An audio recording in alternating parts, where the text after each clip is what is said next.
Hello everyone, my name is Chris Hart and I'm associated with Manchester University Press, and I'm delighted that you're all joining us for what promises to be an excellent book launch with Sean Roberts and Joe Smith Finley.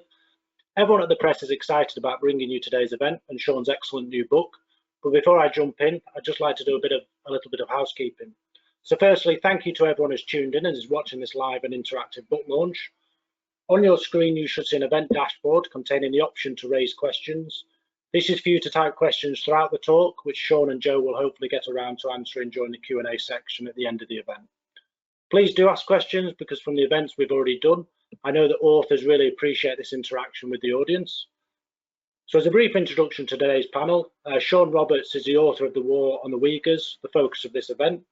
He's also the Associate Professor of the Practice of International Affairs and Director of the International Development Studies Programme at George Washington University's Elliott School of International Affairs. Joining Sean as today's host is Joe Smith Finley. Joe is Reader in Chinese Studies at Newcastle University, where she delivers research-led teaching on Chinese language, society and politics. She has also written some excellent books on Uyghur identity, which I recommend you check out alongside Sean's book. So it goes without saying that Manchester University Press is delighted to be the publisher of The War on the Uyghurs. It is every bit the eye-opening book described in the description, with critics calling it a wake-up call for policymakers worldwide, as well as sobering, thought-provoking, and enraging in detailing the tragedy of the Uyghurs. So without any more from me, I'll now hand over to Sean and Joe. Thank you, Chris. Thank you very much to Manchester University Press for organising this book launch. Very important event to launch a very important book. I don't think it's going too far to say that this is going to be one of the most important books we've seen on the Uyghurs in the past couple of decades. And it's coming out at a moment of the utmost crisis and is very much needed in order to explain to the wider public why what is happening in the Uyghur region is taking place right now. So I think before we look at the book itself, talk about the book itself, it would be nice to hear a little bit about how Sean got into this in the first place. So the first time I met Sean was in 2004 when you joined our conference in London in SOAS. A group of us had come together to think about how to situate the Uyghurs between China and Central Asia, so linguistically, culturally, politically, socioeconomically, and so on. And you presented to us about the Uyghurs of the Xinjiang, Kazakhstan borderlands, and we were really fascinated by your work. But my greatest memory, my overriding memory from that event is of you standing outside in the dark, surrounded by a large group of Central Asian men, all wearing leather jackets and engaged in sort of really animated conversation. And you were obviously really, really embedded in that community, in that group. And it wasn't just because of your excellent Uyghur language skills. So I thought maybe we could start by you telling us how and when you first came to know and research the Uyghur communities. Sure, thank you very much, Joe. I initially became interested, when I was still in high school, in communist countries. In part, it was the 1980s. It was Reaganism in the US, and I wasn't really completely on board to the message coming from the US government about what communist regimes were. And I intended more to study the Soviet Union. And so I studied Russian in college. And then I had an opportunity to go to Yugoslavia in the late 1980s. And in 1987 in Yugoslavia, nobody was interested in communism or socialism. But the issues that were really important were nationalism and Islam. So I returned to college and decided I was going to study the history of Muslims in the Soviet Union. And I did that. And my final year, I was able to study for a year in Tashkent, Uzbekistan. At that time, the Uzbek Soviet Socialist Republic. And I found that in Uzbekistan, Muslims were not very opposed to the Soviet Union. In fact, there had been like a very interesting process of acculturation where the local Muslim peoples did speak Russian language. They took part in various Russian cultural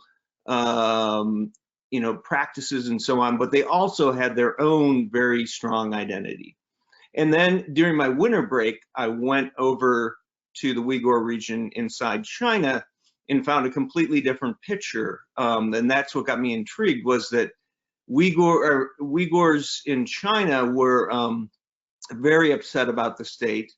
They were very concerned about assimilation, and they were very adamant about kind of maintaining their cultural practices and so on. So after that, I decided I would really focus on the Uyghur people in my research, but in that area between the Soviet Union and China, which has always kind of made me a little bit different in my focus than most of my colleagues who are more grounded in China. Mm-hmm. Great, thank you. So obviously what the Soviet Union and China have in common is that they both expanded into the Central Asian areas.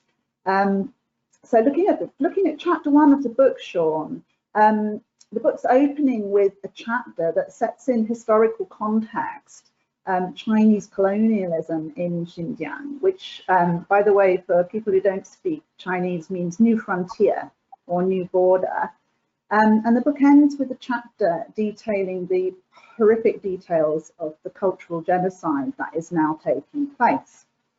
But it wasn't until recently, was it, that scholars began to readily apply this term colonialism to China without modification. So, some scholars had earlier talked about Xinjiang as an internal colony.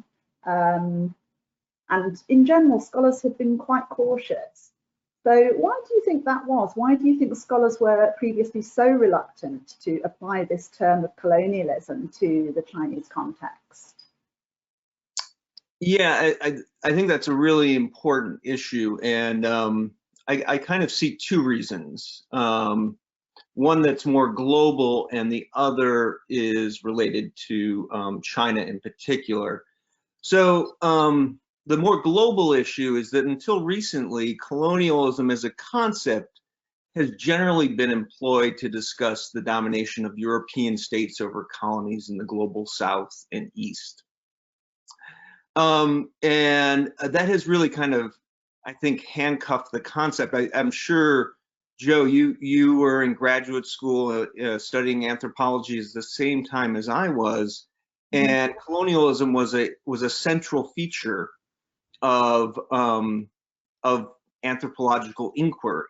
And I initially, immediately saw the parallels between people in both the Soviet Union and China to those of people who have been colonized by European powers elsewhere. But I think I would say in the last decade, we're starting to see a new scholarly discourse that recognizes the multitudes of colonial relations that exist in the world historically and in the present, and that go beyond European domination. And part of that is you see it in the scholarly literature, but also it's popped up in the policy discourse as well. And I started teaching a class to explore this issue, about 12 years ago, on indigenous peoples and development. And one of the things I realized that in 2007 was the first time the UN adopted a declaration on the rights of indigenous people. And this was particularly influential in this regard because it forced the UN to determine who is and who is not an indigenous people. And the definition of being an indigenous people is that you have a close relationship with a self-perceived homeland that has been conquered by an outside power that subsequently marginalizes your people politically. which is very much, what has happened to the Uyghurs. And just to make a point, which I think is important, is the World Bank, for example, has strict policies with regards to any work they do with indigenous peoples. And the World Bank will recognize the Uyghurs, for example, as an indigenous people. That said, when they communicate with the Chinese government, they change their mandatory indigenous peoples report that explores the impact of their projects on the Uyghurs or other minorities in China as a minority report. So they kind of try to placate both the position of the People's Republic of China and a growing international norm that defines indigenous people and the victims of colonialism worldwide. The other reason I think is more China-centric.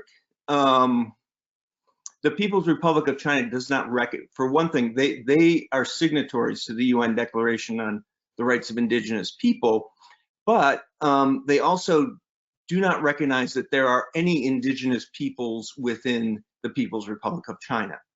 And the state goes to great lengths to suggest that no Chinese state has ever had colonial motivations, and all of the present day territory of the PRC has always been a part of a historical Greater China. This is interestingly very different from the position once held by the Soviet Union, which viewed its territory as being a colonial inheritance from the Tsarist regime. And in fact, this position was central to Soviet nationality policy, which sought to give certain degrees of self-determination to its minority nations and depicted the Soviet Union as a post-colonial federation of colonized nations. While the PRC initially adopted some of that discourse in terms of creating ethnically autonomous regions, including the Xinjiang Uyghur Autonomous Region, its approach was always qualitatively different than that of the USSR, in that the PRC never recognized these autonomous regions as proto-nation states with the legal ability to secede, as was the case in the Soviet Union. And I think that factor has also made scholars of China rather reticent to interrogate this concept more rigorously. As I said, I personally have always felt that the Uyghur region was a colonial appendage of China proper, and I've sought ways to kind of discuss this in my work. Previously, my dissertation was very much focused on, as you mentioned, Joe, the Uyghurs of the China-Kazakhstan borderland that I depicted as being essentially the victims of dual colonialism, both from Russia and China. Later, I wrote an article about the formation of the Uyghur nation and really depicted it as having its roots in anti-colonial movements at that time in the early 20th century. But interestingly, when I wrote that article, I had some pushback from reviewers where they were really pushing me to articulate more clearly why this region should be considered a colony of China. And I kind of resolved that quickly by not making my own pronouncement, but just noting that for Uyghurs, they perceive that to be the case. And so anti-colonial discourse was very motivational for kind of the birth of Uyghur nationalism. And yes, in this book, I do make a more forceful case about this point, and I do so because I believe the legacy of historical and present-day colonial relations in the Uyghur homeland are critical to understanding what is happening to Uyghurs today. And I also felt more emboldened to make this case because I pondered it for a while, and I discussed it with several of our historian colleagues, including Ryan Thumb, James Millward, and David Brophy, and they seem to think that I was making a very legitimate and important argument. And additionally, as you mentioned, there's been an article that came out in a special issue of Central Asian Survey that you edited by Dr. Anand, where he makes the case that both Tibet and Xinjiang have long been colonial appendages to China, and makes a forceful advocacy case for why it's important to make that point. So I was able to kind of feel more emboldened after reading that article as well. Yes.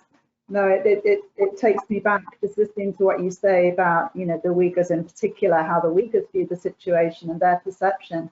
It takes me back to, when we were doing fieldwork in Xinjiang in the 1990s, and there was this, what Rachel Harris called, the Uyghur national soundtrack of that time, which was the Ermajan Alim's album called Kalbi Is Traces. And I translated a lot of the lyrics from this album, and almost all of them are metaphorical messages about that recast the relationship between the Han Chinese and the Uyghurs as one of colonizer to colonized. And this stood in graphic contrast to what the state was telling us all along. That Uyghurs and Han Chinese were living together in harmony, in ethnic harmony, that they were all part of this big family, and so on. So yes, that feeling has always been very strong within the community itself.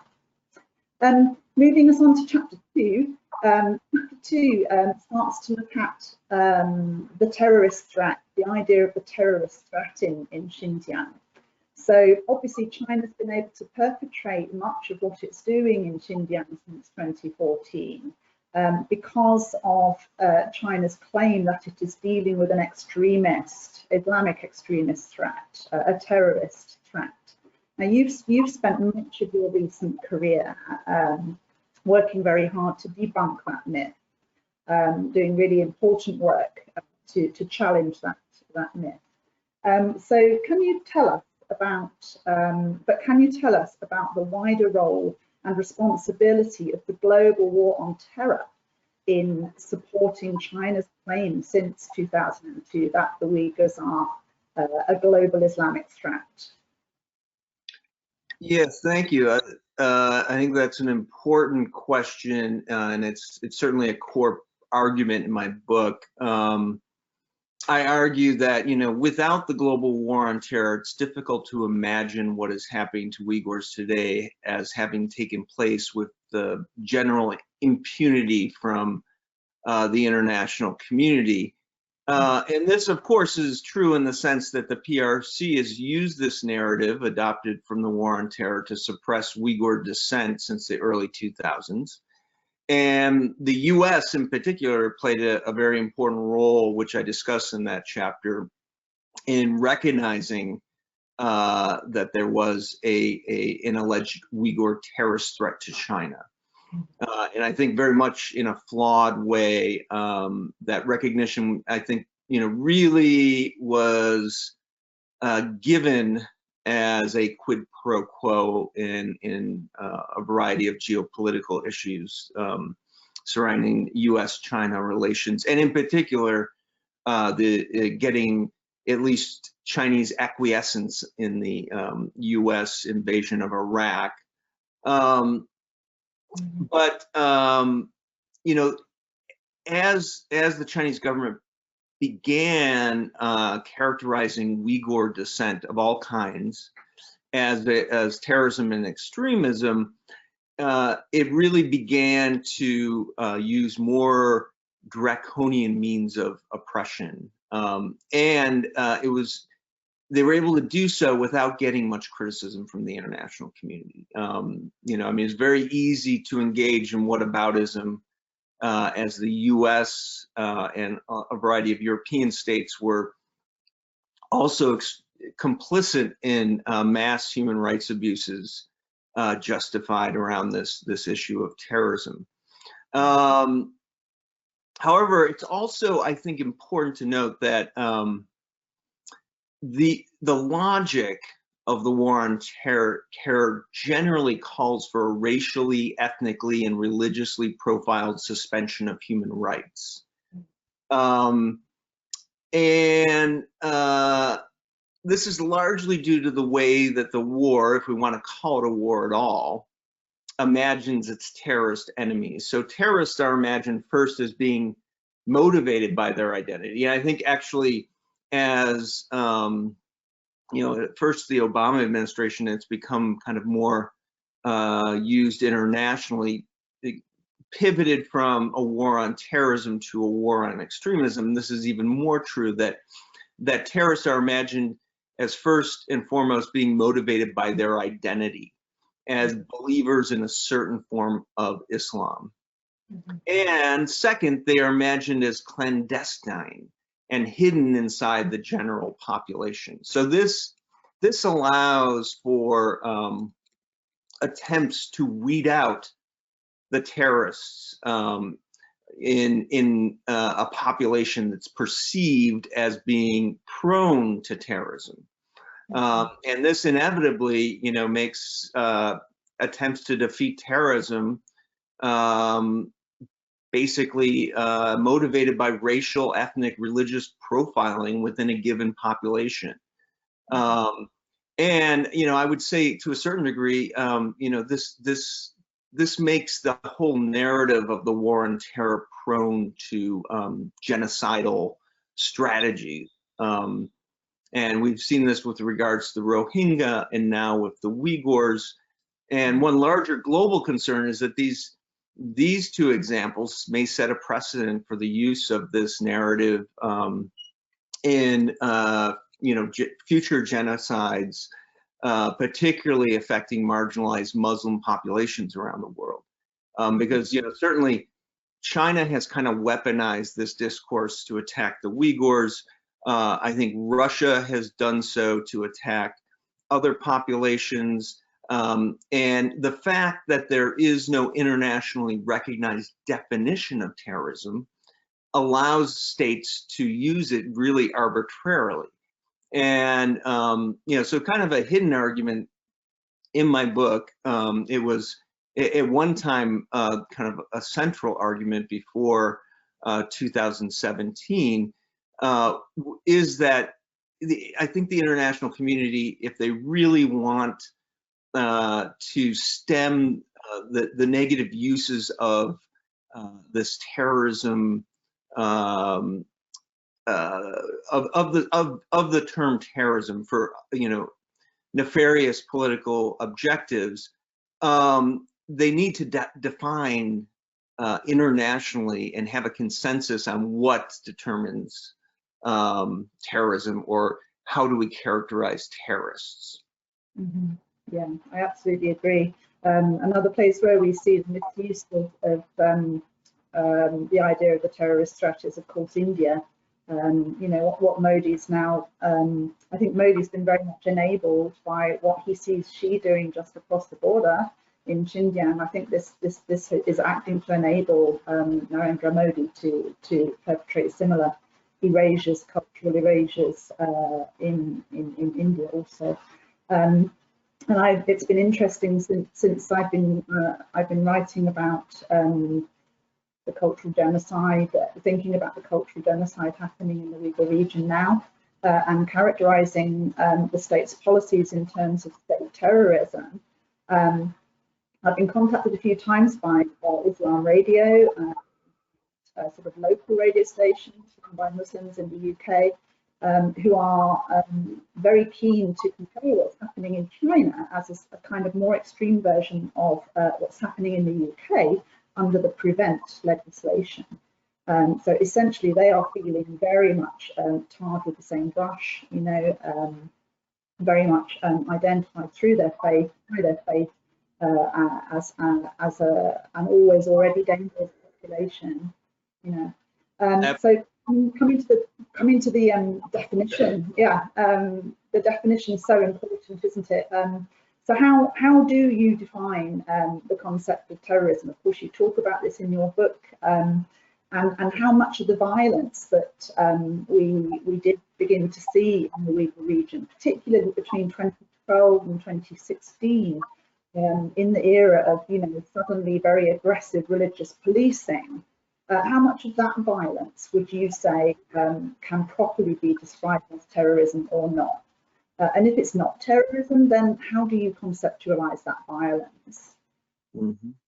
Yeah, no, I think this is a very important question, and it's one with which I struggled in writing the book, because indeed the narrative of the global war on terror since 2001 has conditioned everybody to walk gingerly around the question of whether something is or is not terrorism.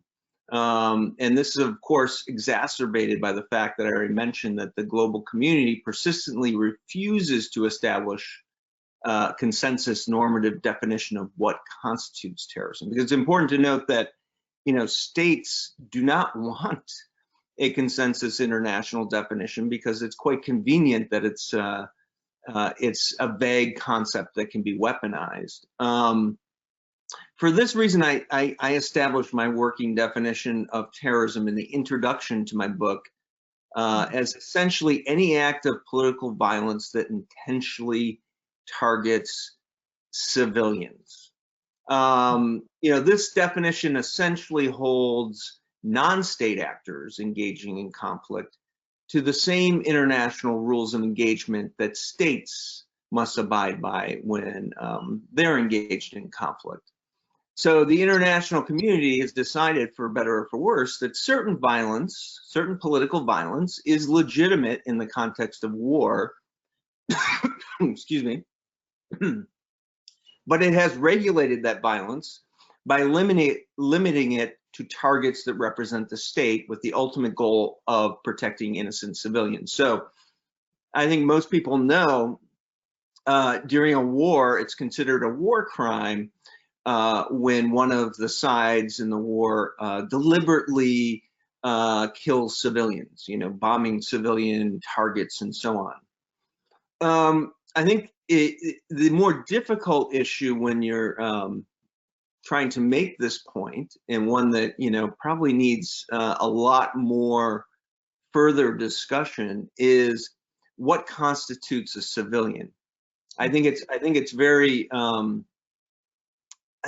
evident that for most people, what they find abhorrent about terrorism is its deliberate targeting of civilians who really have nothing to do with the sometimes legitimate, well, regardless, legitimate or illegitimate, but the grievances of those carrying out the violence. For example, U.S. law suggests that an attack on soldiers while they are not engaged in battle is an act of terrorism. And I find that, unacceptable. In a war between states, for example, a surprise attack on soldiers who are not engaged at the moment in battle is considered legitimate, if not a good strategy. The same, again, non-state actors should be held to the same accounts to determine what is acceptable and unacceptable tactics in a conflict. And so I think that the focus really has to be on what constitutes a civilian versus a state actor or a symbol of the state. And in China, this becomes even more complicated because, I think there's a lot more gray area between the state and civilians, although I do think that you can make a very clear delineation there. Of course, in China, I think there's lots of people who are involved in state violence beyond soldiers. That includes, of course, the police.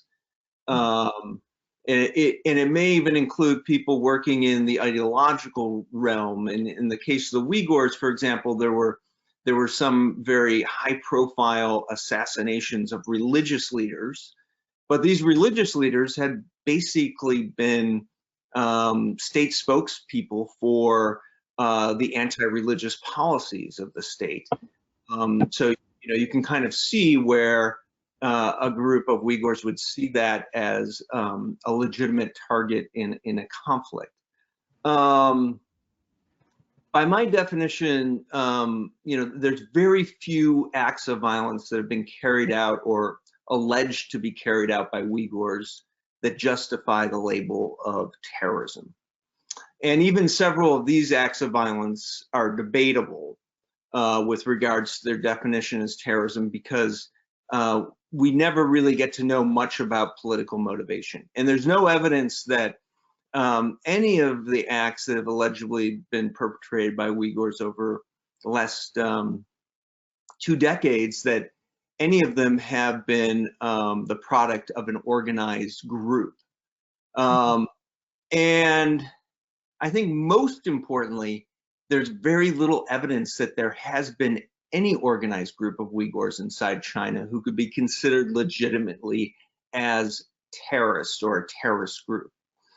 And as I mentioned already, we have to keep in mind that the state's entire premises of what it's doing to Uyghurs right now is that within the local population, there is a group that is targeting the state with terrorism, and I find no evidence that that is the case. I mean, there is a Uyghur group abroad that, in fact, has never been documented as carrying out any violence inside China itself.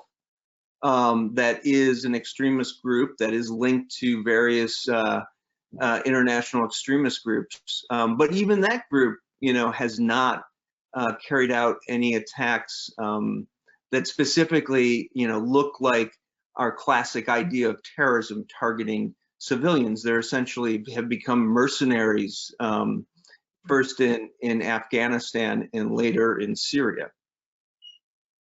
Mm-hmm. Yes, I would agree also. Another colleague of ours too, Pablo Rodriguez Merino, has also been looking at this question, hasn't he? And I think he found something like only 10 to 12% of the violent incidents he looked at over the past decade or so, could really be valid, considered to be terrorist in nature.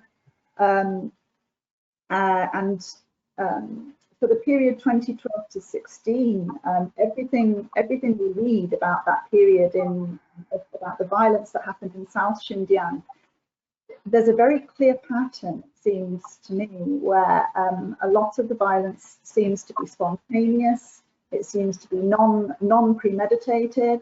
It seems to be spontaneous bursts of local anger, community anger, in response to state violence, significant state violence, and often around the very aggressive religious policing that we see, that we saw from 2012 onwards. Where Han Chinese police and so-called social workers and other agents of the state would go barging into Uyghur households and rip off women's headscarves, throw Qurans on the floor, even force men to shave their beards off. And these kinds of activities, these kinds of actions, unsurprisingly, in the context of Islamic female modesty, were very poorly received and stoked a lot of anger in the community. And I would make just the additional point about that that violence not only generally did not target civilians, there's no evidence that it was politically motivated.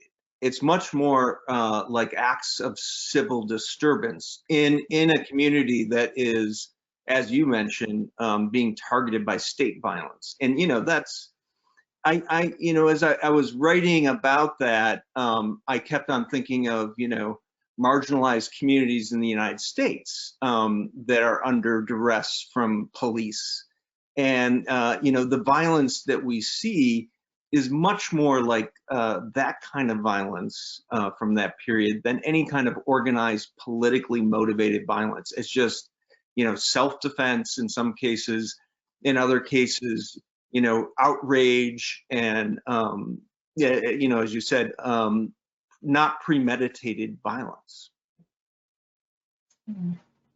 So if we then bring together China's counter-terrorism policy and look at this within the context, the historical context of colonialism, as you do in chapter 4, then we start to look at the connections between the counter-terrorism policy and settler colonialist aspirations, if you like.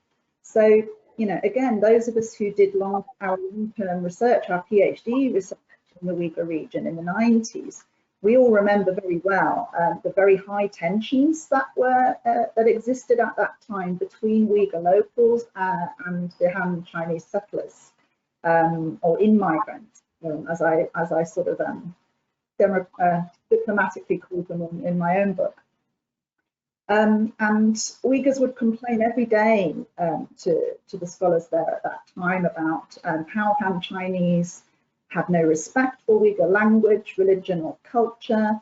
But even more bitterly, they would indict Han in-migration, and they would talk very angrily about in-migration exploitation of Xinjiang's natural resources. And this act was often characterized as an invasion of insects. So you would see metaphors like ants, colonies of ants, or plagues of locusts, or even bedbugs was another very common one. So when and why do you think the central state began to think of Xinjiang as a settler colony rather than as a frontier colony, rather than as the Xinjiang, you know, the new frontier? And how has the adoption of the global war on terror logic accelerated the process of settler colonialism, particularly after 2002? Yeah, that's another fantastic question, and it gets at a core argument in my book, and why I spend a whole first chapter on looking at the history of relationships between the Chinese state and Uyghurs. You know, I argue in the book, and I've been actually arguing this for some time, that the PRC's designs on the Uyghur homeland began changing already in the 1990s. As the book's first chapter argues, modern Chinese states prior to the establishment of the PRC had always viewed the Uyghur homeland as a tenuous part of a unified China. There were moments like in the late 19th century, and I think Eric Schussel's book that's coming out shortly is going to look at this period. There were periods like that where Chinese states sought to integrate the region more into the general polity and sought more assimilation. But mostly they viewed this region as a buffer frontier zone, more intended to keep outside threats at bay than as an integral part of China itself. Now, when the PRC took over in 1949, I think that was one critical turning point in this relationship. Mao's China did want to establish a powerful and unified state, which necessitated a strategy of settler colonialism in the Uyghur homeland and elsewhere in Tibet and so on. However, the state, I would argue, lacked the capacity to do this fully for several decades. And to a certain degree, because, you know, China in that period, in its first, the PRC's first several decades, was very much an isolationist state. And so it continued to kind of look at these frontier zones as buffers.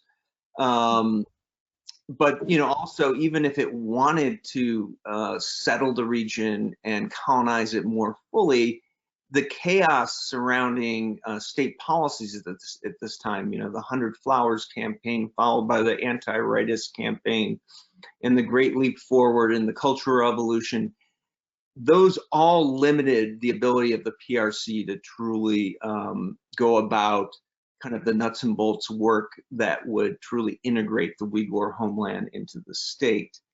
You know, during that period, the PRC did dramatically change the demographics in the region. This is something we all know. The percentage of Han increased significantly, first in the 50s and then in the 60s and 70s. But most of that settlement remained in the north of the Uyghur region, which had established transportation links to China proper. And in the meantime, the south of the region remained overwhelmingly Uyghur in character and had a very limited Han population.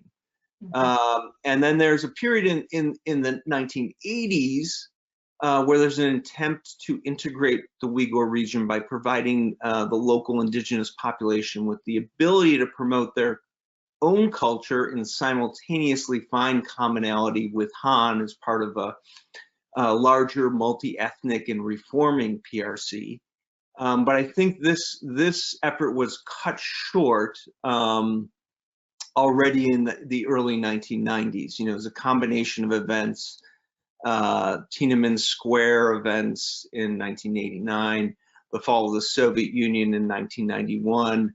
All of these things raised red flags for the Chinese government when thinking about the power of the people, I would say, and in particular, the power of the people who are defined differently or have different kind of cultural attributes to the core population. And so already in the early 90s, we see more attempts to establish kind of an assimilation process for Uyghurs, and also attempts to bring Han settlers into the region. And this basically from the early 90s on, we see this kind of gradual growth in these policies and an increase in their aggressiveness over time. And I've made the argument before, and I make the argument in this book, that part of the reason you see more of this is also Deng Xiaoping's economic reforms in particular are a strong motivation for this. Suddenly, this region, this frontier region, has more possibilities than being a buffer. It is suddenly a gateway, kind of a land port to the west and southwest. And this has been an idea that starts with Deng Xiaoping, and of course, you know, gains speed over time and currency over time, in particular ending up in, you know, the idea of the Belt and Road Initiative, in which this region plays a critical central role. And, you know, I think that's when you see a real change in the Chinese state's approach to this region in particular. And I think that you layer on top of that the global war on terror, that allows the PRC to really use that narrative as a means to marginalize the Uyghur population in their homeland and open up the area to more aggressive development in Han settlement. And you know that as well increases over time as Uyghurs start being kind of identified as dangerous to the overall society and the peaceful rise of China and the development of their own homeland. You know, I used to be, you know, maybe 10 years ago, I'd go to policy forums in Washington where people would argue that the Chinese government was developing that region to stem unrest from the Uyghurs. So basically for the Uyghurs' benefit. And I, time and again, pushed back on that argument and said, well, no, I see that they're developing it for the state's benefit, and the Uyghurs are basically an obstacle to that goal. And, you know, in that context, you start to see why things have, you know, increasingly gone downhill to the point where the Chinese government says, these people are resisting us, basically encroaching on their homeland. You know, the best thing to do is essentially get rid of them entirely and marginalize any of those who exist because that'll let us go ahead with our grand plans. Yeah, so I mean, I think the global war on terror has allowed for that kind of thinking to be put into action more aggressively, more violently, and with impunity from the international community. Okay, so on that note, I think I remember there being an earlier working title for this book, and it suddenly changed at one stage. And I think earlier it was going to be called, it was probably going to be centered on the notion of the self-fulfilling prophecy. You know, so this idea that if you call a Uyghur a terrorist and vilify him as a terrorist or her, you know, and push a person to their absolute limits, dehumanize them, exclude them, sooner or later they will have nothing left to lose and they will end up becoming a terrorist. So I think originally the book was going to be called something like The Self-Fulfilling Prophecy of Uyghur Militancy, particularly in relation to those cycles of violence we talked about before, between sort of 2013 and 2016. And some of us in this field talked about those cycles of violence in terms of Palestinization. It was a little bit similar to what we were seeing in the Israel-Palestine context in some ways. But can you explain to our audience tonight, well, tonight in the UK and in various time zones around the world, what do you mean by the self-fulfilling prophecy? And then why ultimately did you decide to change the title to The War on the Uyghurs? Yeah, well, I mean, it's important to note that this book is not, you know, a sudden reaction to the present situation, but it's a book that I had started doing research on previously. I think I had my sabbatical in 2016, so that's when I put a lot of work into research, and indeed it was a different book I was planning to write at that time. But much of that that book is still in this book. It's just that I think you know, events in real time required me to change the focus to what was happening as kind of a result of what I was already writing about. Yes, you know, I was looking, initially I wanted this book to be an extensive interrogation of the idea that Uyghurs posed a terrorist threat to the PRC.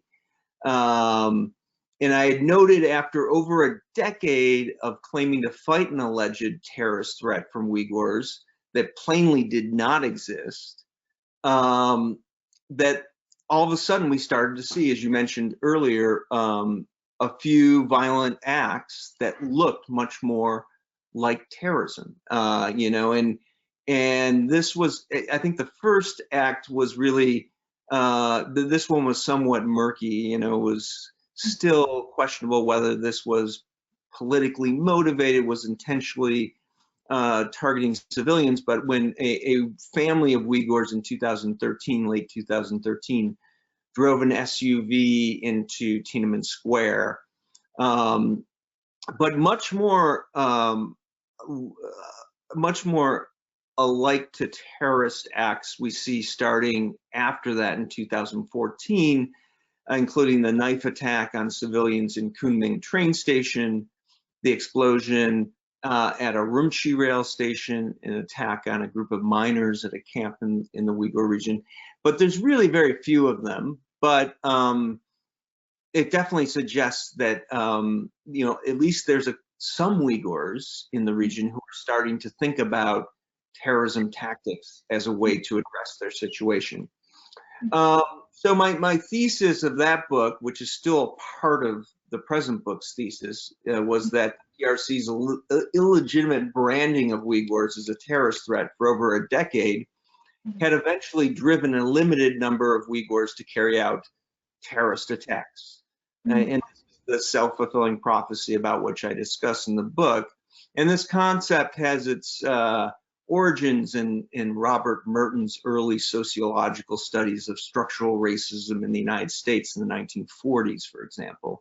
You know, Merton talks about how structural racism creates basically these flawed analyses that are informed by prejudicial stereotypes, but eventually make the marginalized population about which these stereotypes are labeling. It makes them look as if the racist assumptions were correct all along.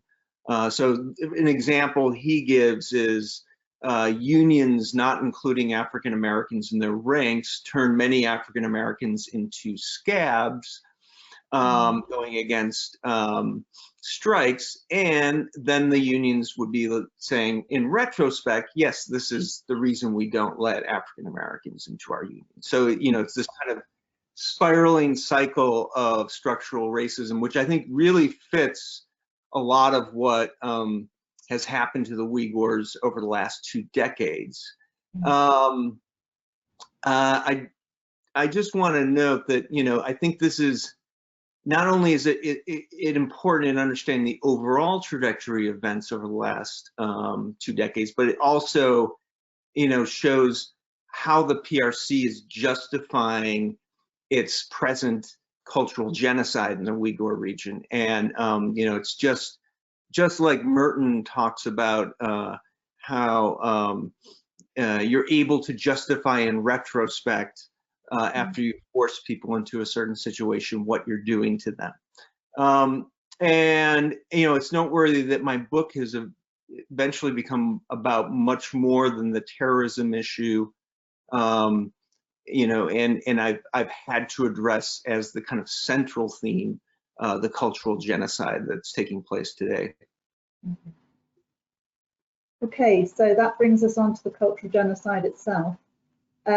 Obviously, in the final chapter, you bring us the really terrifying details of surveillance and re-education, mass internment, incarceration, forced labour, and coercive assimilationism, including, coercive miscegenation. All of these things being carried out in the name of de-extremification, or de-radicalization, to use a term a little bit closer to home, probably in the UK or US. And you characterize these policies as cultural genocide, as violent, as calculated, as shockingly transparent. And you point to the erasure, double erasure, on the one hand of the geographic landscape in Xinjiang, and on the other hand, the erasure of the human terrain of the Uyghur cultural and religious identity. So for me, one of the most important messages in this chapter concerns the deliberate creation of fear. So these state policies are deliberately creating fear in the Uyghur community. I've referred to them elsewhere as these policies as state terrorist policies. Can you explain for our audience today how these policies are leading to a process of voluntary self-censorship, whereby people are almost doing the state's job for it now? The people who are not yet in the camps are voluntarily self-censoring. And what does this mean for the progress of cultural genocide, the speed of cultural genocide in Xinjiang? Sure. So, I agree that I think one of the more important points in this chapter is the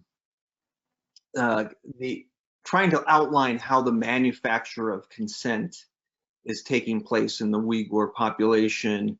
And that also explains why, we'll occasionally see Chinese media propping up some members of the Uyghur community saying, supporting what's happening, saying that there's nothing negative happening, because there's incredible pressure being put on this population.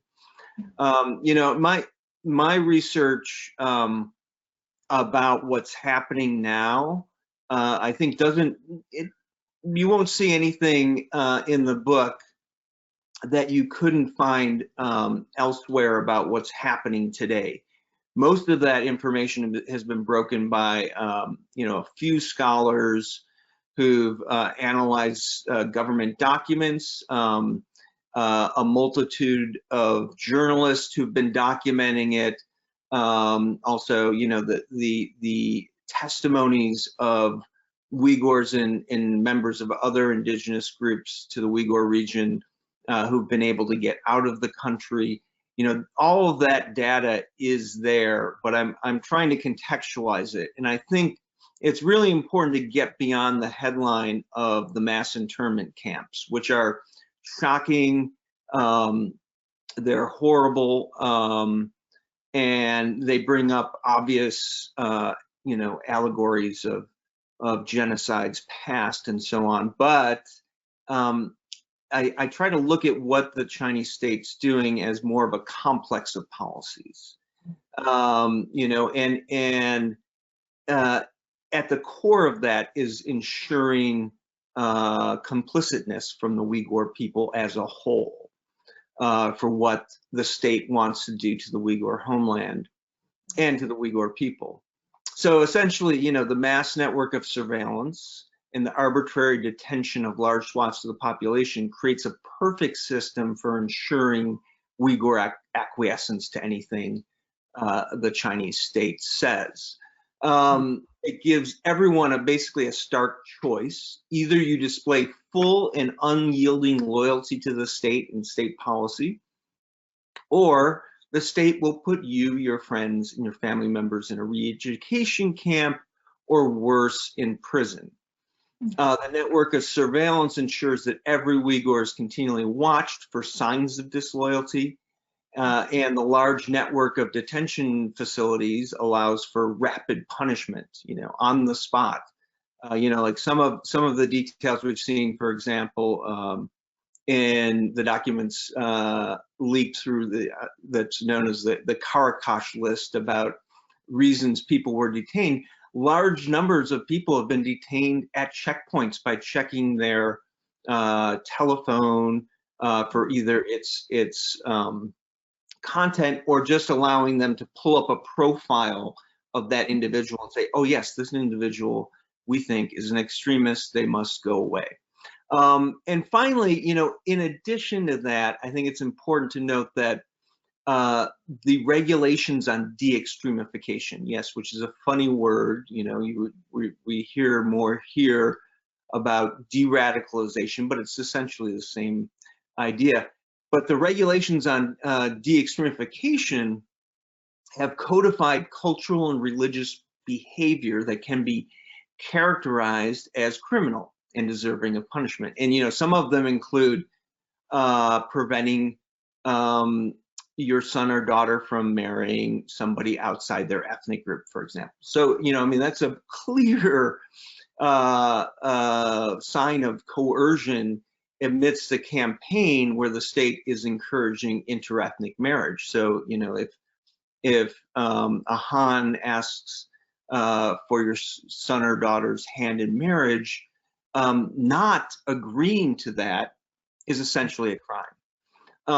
You know, so all of these various ways of enforcing consent basically allows the state to, you know, run roughshod over the Uyghur people and the Uyghur region with no pushback whatsoever. And I think that's a critical part of understanding everything that's happening. You know, there's been increasing information about coerced labor programs. That's how those work.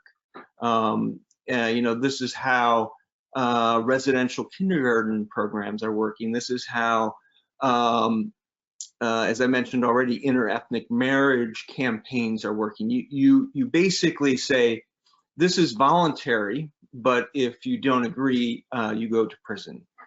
And I think this is really the overall intent of what's happening. You know, the mass internment camps are just really a central tool in ensuring compliance among the entire population rather than an end measure in itself. And I think only with understanding how the system works can you really understand the breadth of what's happening. And yeah, I'll leave it at that. Okay, so to close, I think this will be hard for some Uyghur listeners to hear, but you know, reading about coerced labour and reading about coercive miscegenation over the last years reminded me of a conversation I had with a Uyghur female in 2004. Now, this lady reminded me that in 1989, a Han Chinese university student had scrawled something onto a toilet door at Xinjiang University, and this led to a street protest, in a peaceful street protest, an angry but peaceful street protest in that year. And what the graffiti said was, your men will be slaves and your women will be whores. Now, my friend and I had been discussing Uyghur unemployment and underemployment in the 2000s, and we'd been talking in particular about the Uyghur hostess girls, the Sanpei Xiaojie, you know, and how these women were sitting in karaoke bars with Han men, Han businessmen, and Han police, and so on.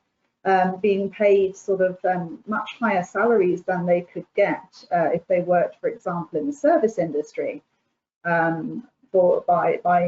taking jobs as hostesses. And my friend said to me that day, she reminded me about that graffiti, and then she said, "You just tell me if this isn't coming true." So, just to close now, can I ask you to reflect back on that graffiti from 1989? Yes, you know, I think that's a really important. Well, I guess there's one thing that I feel I was unable to fully address in my book, which is partially due to my own background. You know, I don't read Chinese. I'm not really a China expert as much as a Central Asian expert, but you know, I could see even looking through the materials I had, this kind of transformation of public opinion about Uyghurs over time. And you know, I hope that somebody will look at this in more depth. You know, I can see already in 2008 with the Olympics, and then in 2009 with the riots in Urumqi, that you started to see this sudden kind of wholesale opinion about Uyghurs from the general population in China. You know, and this doesn't, of course, it doesn't include everybody, but, you know, just a general kind of attitude. These people are dangerous. These people are a threat. And I think that's increased over time and has helped facilitate what's happening.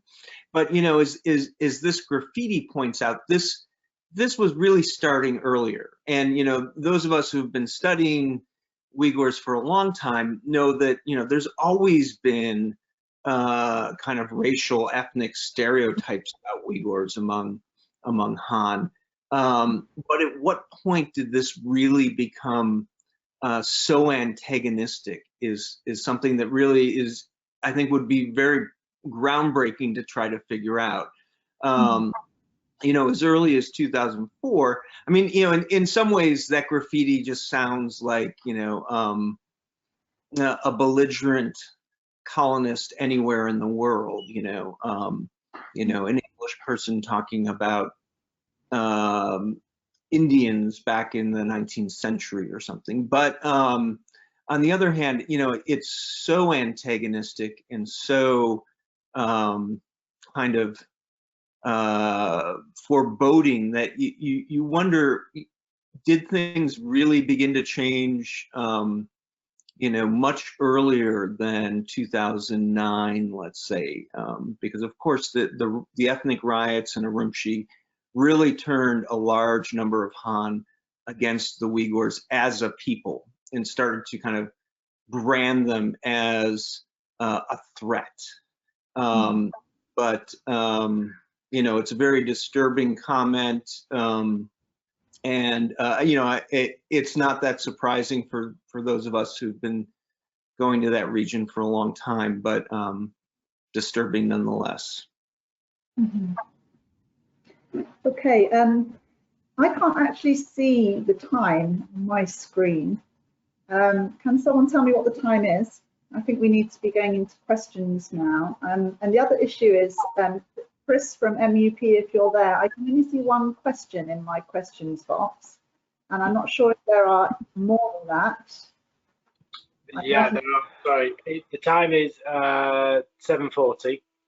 Okay. And there are a number of questions that have come in. Let me pass them over to, bear with me, Joe, 2 seconds.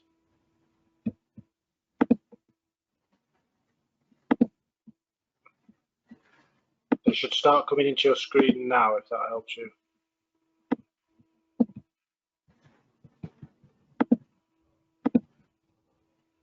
No, I'm still only seeing one question. I can ask the one question, but then maybe you may need to take over the questions, Chris. Okay, no problem, that's fine.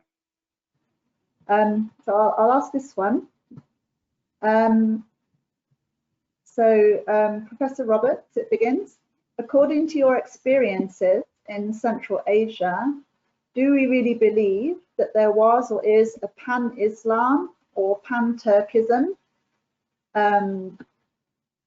strain going on in Central Asia, given the obvious fact that all of these Muslim or Turkic governments have simply ignored the Uyghur disaster?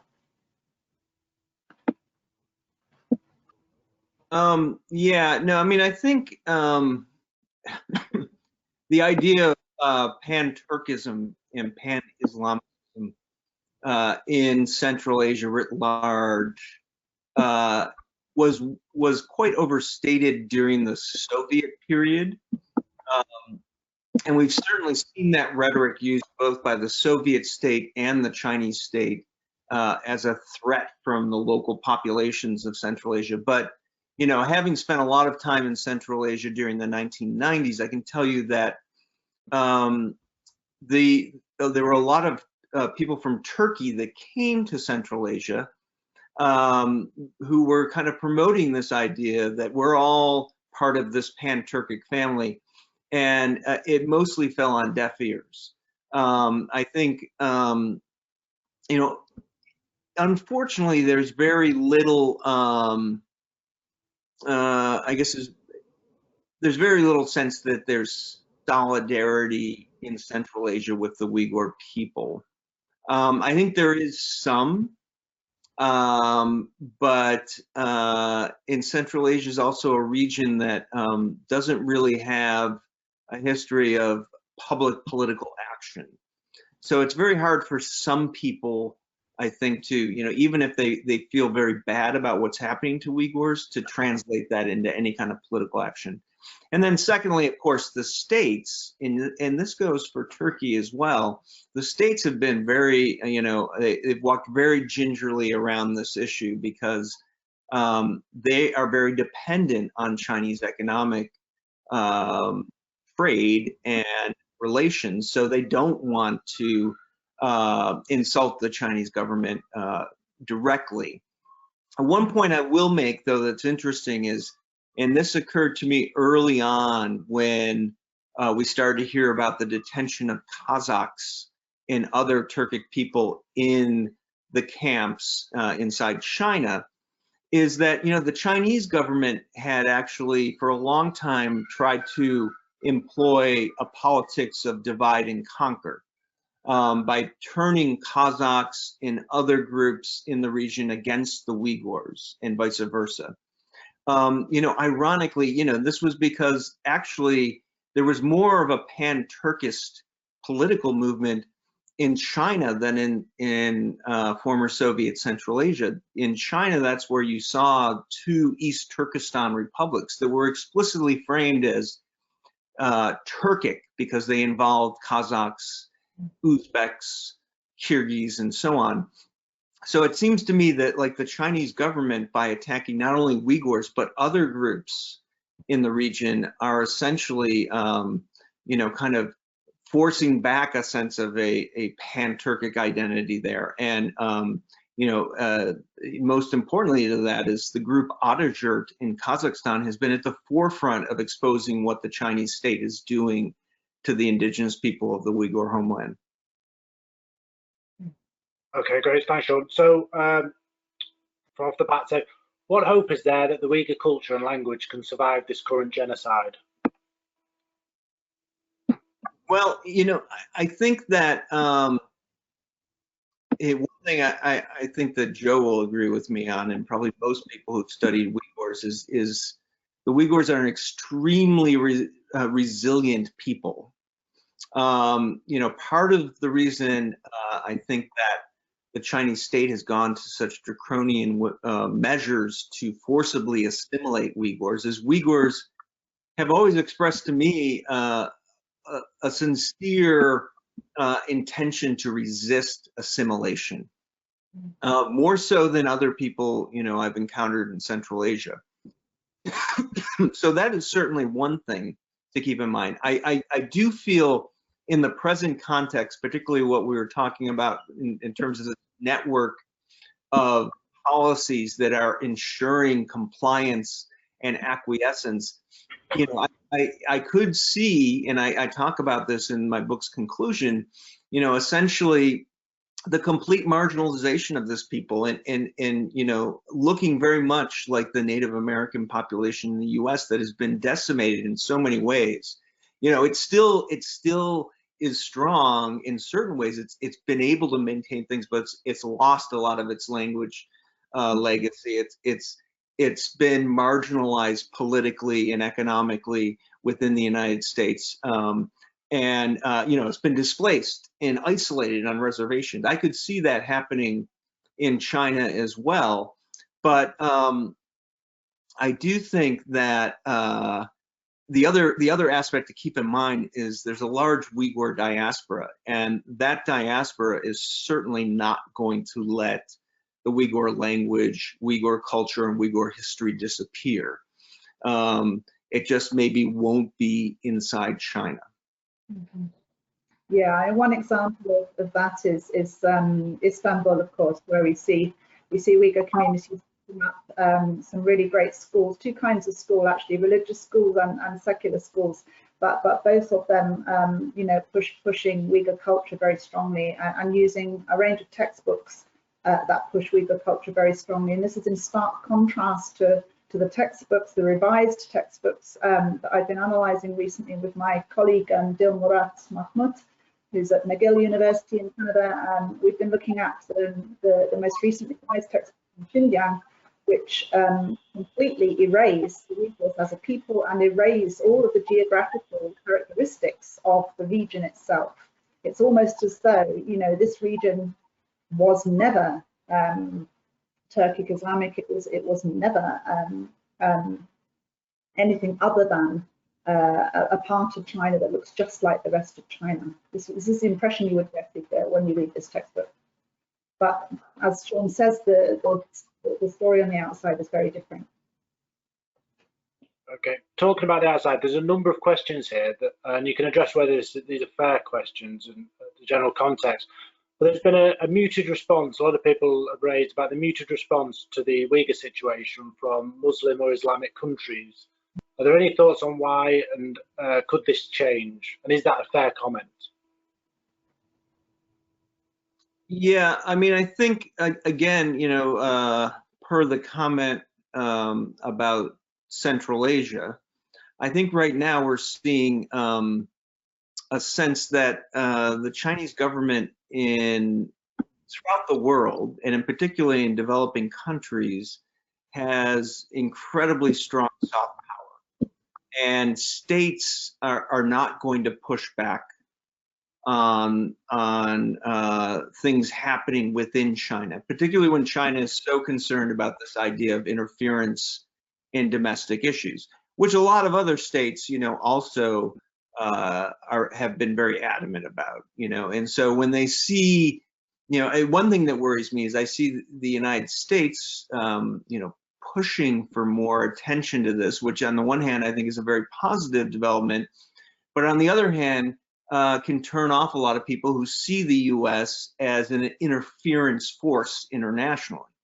So, I don't think that's going to win over the Muslim world. But what I am seeing is increasingly, and this is very anecdotally, things like I'm seeing more and more people from the global Islamic community on social media discussing this, looking to follow, people who are writing about it.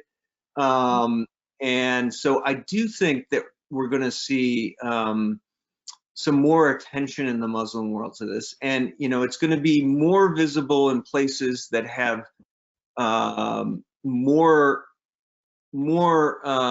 civic participation than others, right? So places like Indonesia and Turkey, Malaysia, I would even say, and I would even say in Central Asia, these places, people are, I think, will start talking about this much more.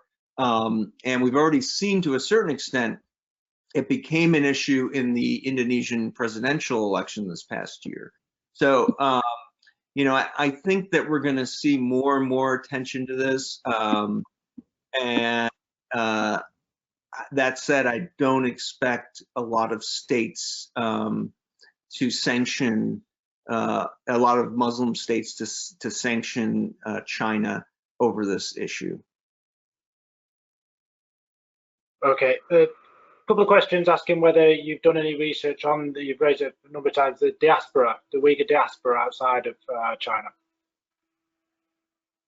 Yeah, I mean, I have done quite a bit. I mean, my first research was, when I was writing my dissertation, was on the diaspora in Central Asia, and I know that community very well, particularly in Kazakhstan and Kyrgyzstan, where it's quite significant. And I've also done a lot of research. I did a lot of research for this book in the Uyghur community in Turkey, which is growing and becoming much more vocal, I would say, as well. I've also interviewed a lot of Uyghurs in diaspora, including for this book, whether that's Uyghur Americans or Uyghur Europeans. And I'm very interested now that I'm, living in probably the epicenter of the Uyghur American diaspora to possibly in the future take a look more ethnographically at that community, because I think it's a fascinating community. And what you're seeing, the one point I'd like to bring up about the diaspora, historically, you would read things about the political component of the diaspora. There were a few organizations that would try to present a unified position politically. But since the present crisis began in 2017, what's really interesting is you see the great diversity of the Uyghur diaspora, and you hear lots of different voices. You hear voices that come at this issue from a variety of political positions, because just any nation is incredible. They're incredibly diverse, and you can't just characterize them as a unified, single source of information at all. So I think that we'll see, and I mentioned this, Joe will remember I mentioned this at a conference before the present crisis started, because I had already been, had more or less been denied access to China. I said, in the future, the study of Uyghur culture and history and so on is really going to probably be centered in the diaspora, because there's less and less access, and right now there's really no access to the Uyghurs in China. Okay, thanks, Sean. So it's worth noting that we've got quite a lot of questions here. I don't think we're going to get through them all tonight. I think what may, if I can suggest it, and we can talk about it offline, is if we look at ways in which we can address these questions in a different format, maybe through a blog style or a Q&A that we can address, and we can share that to keep the discussion going. I think one thing that's very apparent to me is there's a real thirst for knowledge about the Uyghur situation and the plight, because the range of questions are quite diverse. But I'm going to end with this one, and it asks, do you see any connection between Trump administration, anti-Muslim ban, and the administration's reluctance to condemn China's suppression of the Uyghurs? Yes, I would say there's a very direct connection. Yeah, I mean, and I have to say, you know, I'm located in the Washington D.C. area, so I watch what's happening around the U.S. federal government, and one thing that's important to understand about what the Trump administration has and has not done with regards to the Uyghur issue is that the Trump administration is also speaks with a lot of different voices. There's not a whole lot of unity there. So, you know, there's certainly people in the Trump administration who feel passionately about this issue, in particular, kind of the religious freedom supporters within the administration. And this is a large part of the US Republican Party. Those people, you know, when I've interacted with them, they sincerely are concerned about this issue. And then you have, you know, very different voices. You know, one of the things I'm really concerned about right now is there's a sense that the Trump administration is in a geopolitical manner just attacking China. And I don't want to see the Uyghur issue just be kind of labeled part of what might be geopolitical competition between the US and China, because it's really a global issue, it's a humanitarian issue, and everybody should be concerned about it. You know, and in some ways, the Trump administration's vocalness about the issue, not from the president himself, but from others, you know, certainly indicates it's something that can be easily dismissed as part of a geopolitical struggle, which I don't think it should be interpreted that way at all. But of course, you know, I think there's very clear signs that the president himself has used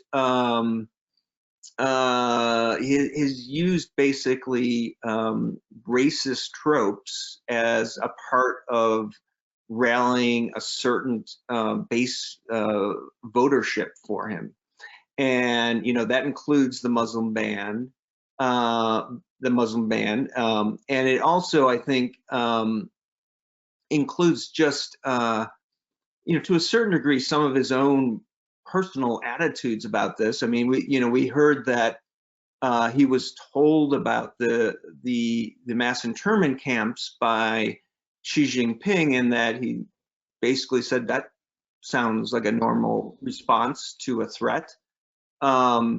And, you know, that's an indication of, you know, how he may look at these issues and his actual kind of personal feelings about them. But it's a complicated issue because, on the other hand, right now the U.S. government has done more to bring up issues about the Uyghur situation than any time in the history of the government, and probably more than any other state in the world right now, which is kind of a mixed blessing for a lot of different reasons. Thanks, Sean. On that note, let me thank everyone who's joined us today. We've overrun quite a lot. I hope that you were all able to stick with us, and that the discussion has been interesting for you.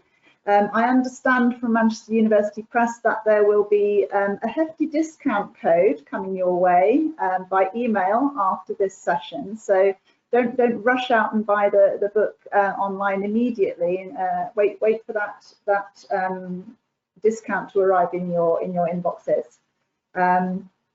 And yeah, whatever anybody can do in terms of advocacy at the grassroots level, I really think, and I know Sean argues this in his book as well, that we're going to shift the debate on this, and we're going to shift the reality of this from bottom up more readily. So yeah, so please get involved, read as much as you can about what's happening in the Uyghur region, and do what you can in terms of you know, boycotting companies who are not respecting due diligence measures, who are using Uyghur forced labour, and so on, and lobby your politicians you know, whenever you can, and as loudly as you can. Okay. Thank you, everybody. We're all scholar activists, you know. Thank you. Thanks, Sean. Thanks, Joe. I really enjoyed that. And yeah, thanks everyone for being involved. Thank you. Take care.